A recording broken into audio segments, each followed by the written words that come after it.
Vamos a trabajar un poco con los conocimientos básicos de cómo es la resolución de problemas utilizando un computador, es decir, cada una de las fases que inicia por la detección o análisis del problema, luego revisión de cuáles son los requerimientos para una mejora o automatización. No siempre va a llevar a la construcción de una software, pero en este caso todos los problemas y los casos propuestos van a ser relacionados a la automatización. Iba una muchachita en un carro y se hace una pregunta porque se les pichó un caucho, ¿ya?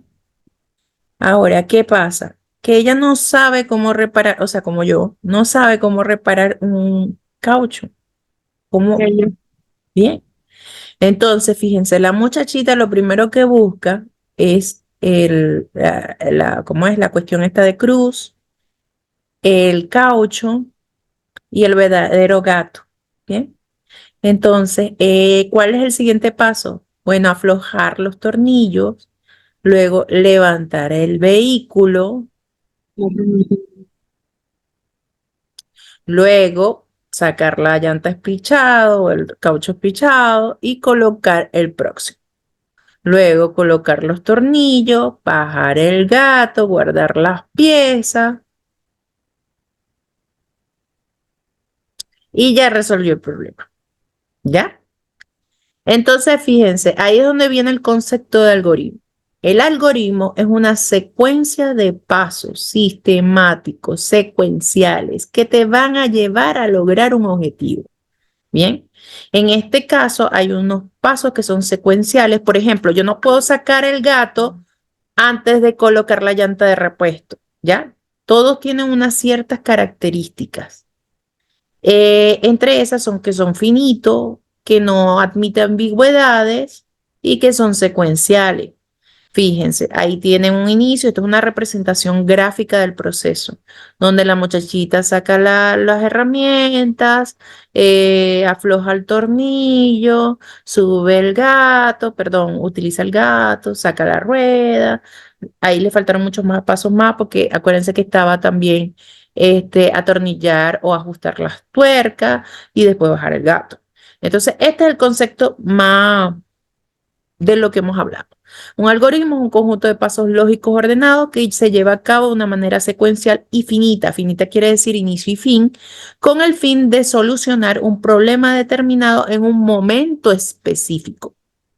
Ahora, estos algoritmos, como les dije, no admiten ambigüedades, son específicos, son finitos, tienen inicio y fin. Y si tú vuelves a repetir los mismos pasos, vas a obtener el mismo resultado. Es como cuando ustedes hacen una receta de cocina.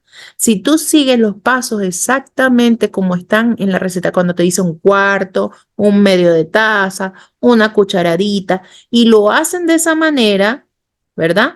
Entonces, pues vamos a tener el mismo resultado. ¿Ok? Están los tipos de algoritmos.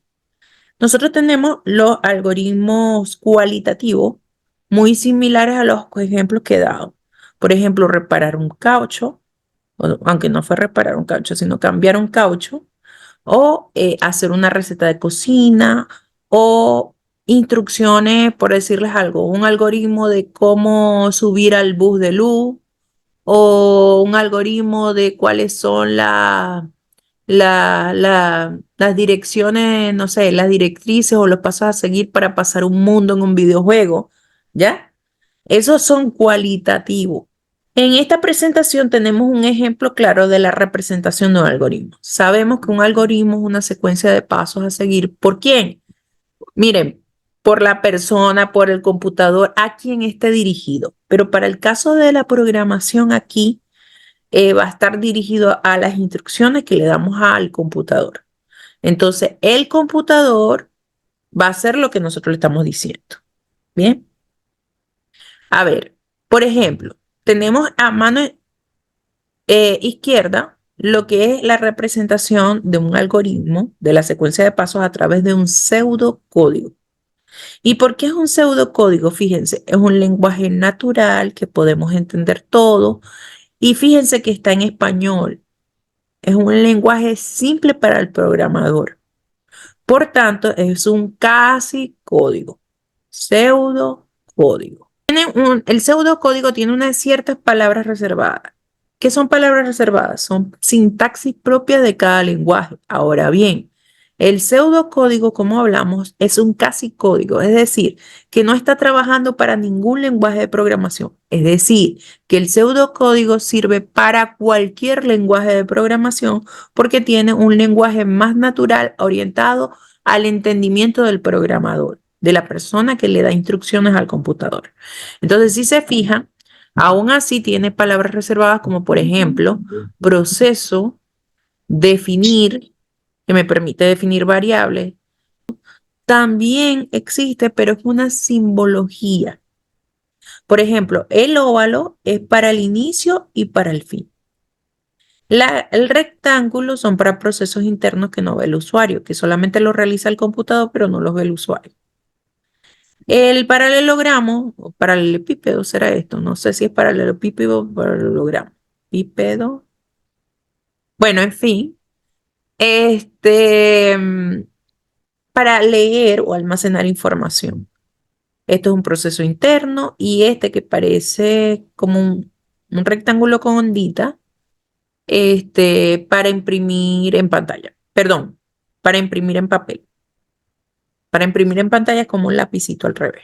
Pero el algoritmo es una secuencia de pasos a seguir por el computador que son libres de ambigüedades, que son finitas, que son específicas, que, bueno, en fin, ¿ya? Y que me van a permitir obtener el mismo resultado.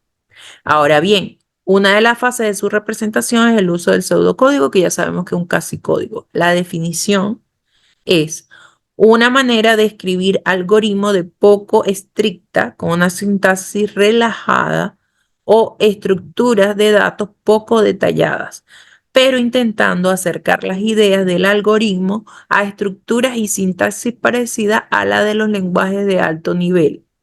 Bien. Entonces, fíjense que aquí tenemos un ejemplo de un pseudocódigo. Tiene un inicio, tiene un fin.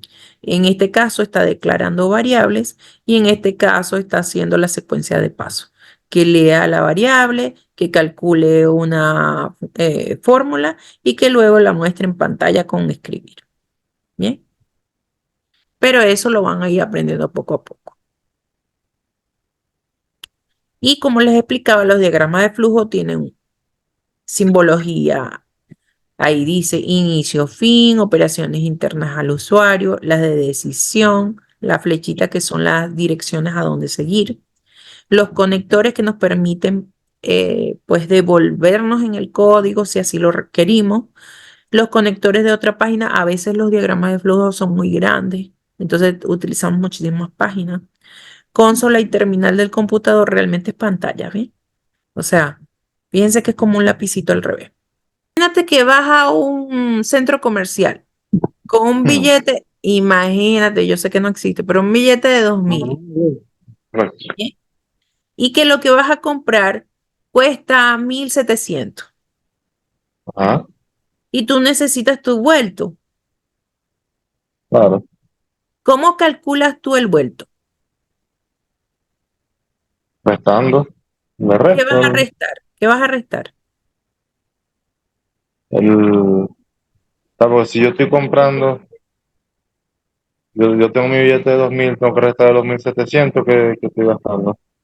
Ajá, entonces vamos a ponerlo un poquito más como fórmula. El dinero que tú entregaste, ¿verdad? Ujú. Le vas a restar ¿qué cosa? 1700.